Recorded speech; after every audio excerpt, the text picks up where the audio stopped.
Hello everyone. আজি ৰাতি বনাবলৈ লৈছো এয়া কি মাছ বুলি কয় জানো নাৰ নেকি নাজানো তাৰ পিছত আৰু এয়া বাৰী নল টেঙা চিনি পাইছেনে বাৰু এয়া কি নল টেঙা আমি নল টেঙা বুলি কওঁ আপোনালোকে কি বুলি কয় জনাবচোন দেই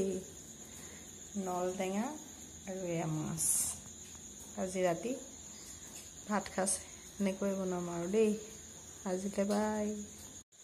ভাতখিনি ধুনীয়াকৈ চিঙি ললো গামলা এটাত তাৰ পিছতে এয়া মাছটো বাছি ধুনীয়াকৈ বাছি ৰেডি কৰি ললো এতিয়া বনাবলৈ যাওঁ